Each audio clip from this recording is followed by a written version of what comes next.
नमस्कार, रामकृष्णारी. माझ्या चॅनल तुमचे स्वागत आहे. माझे नाव लक्ष्मी. आज मी तुमच्यासमोर गणेश पुराण कथासागर घेऊन येत आहे. अध्याय 17.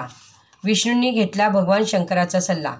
ऋषी सांगू लागले, श्री विष्णू जागे होईपर्यंत या दोन राक्षसांनी त्रिभुवनात हल्लकल्लोळ माजवला होता. अगदी इंद्र, चंद्र, कुबेर इत्यादींसह सर्व देव आपल्याला जागा सोडून पळू लागले. नंतर श्री विष्णू जागे झाले. ते दैत्यांशी युद्ध करू लागले. बाकीचे देवही विष्णूंच्या मदतीसाठी धावून आले. युद्धाला सुरुवात करण्यापूर्वी विष्णूने शंख फुंकला. त्या शंखाचा आवाज इतका घुमला की अख्खे पाताळ दुमदुमले. शंखाचा आवाज ऐकून ते दोघे दैत्य म्हणाले, काय रे, आपण सर्व त्रैलोक्य फिरलो पण असा प्रचंड आवाज कधी ऐकला नाही. हा शंख वाजवणारा पुरुष कोण? पुरुष मोठा शक्तिमान असला पाहिजे.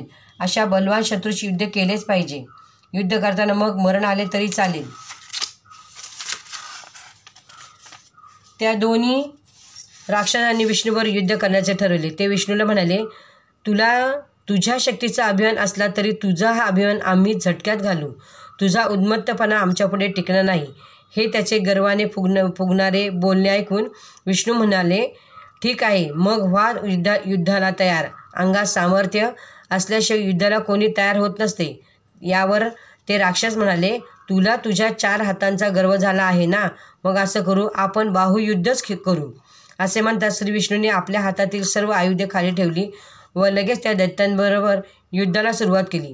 हाताशी हात, दंडाशी दंड, मांड्यांशी मांडी, खांद्याशी खांदा लावून मल्लयुद्ध खेळू लागले. असे खूप दिवस युद्ध झाले पण विष्णूंकडून त्यांचा काही पराभव होईना.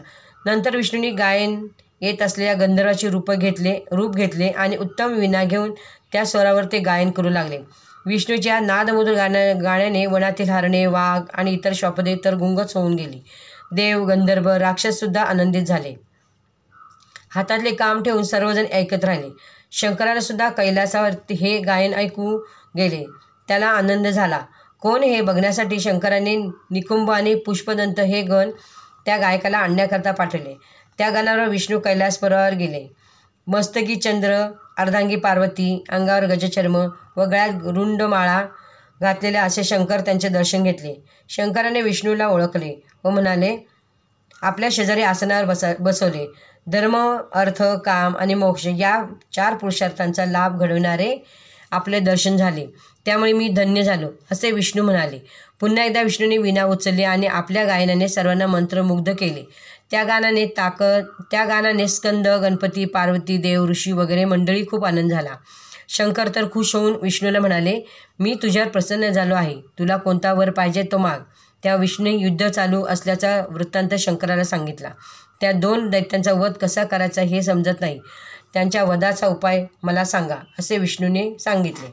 त्यावर भगवान शंकर म्हणाले, हे बघा भगवान विष्णू, तुम्ही युद्धाला सुरुवात करण्यापूर्वी श्री गणेशाचे स्मरण केले का? गणेशपूजन करा, म्हणजे युद्धात तुम्हाला यश मिळेल.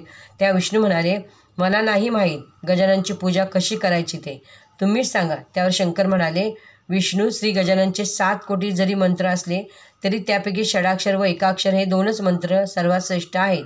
त्यातला एक मंत्र तुला मी सांगतो. हे सांगून शंकराने षडाक्षराचा उपदेश केला.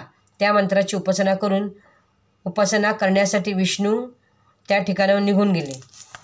समाप्त. रामकृष्णारी. तुम्हाला व्हिडिओ आवडल्यास लाईक करा, शेअर करा. रामकृष्णारी. धन्यवाद.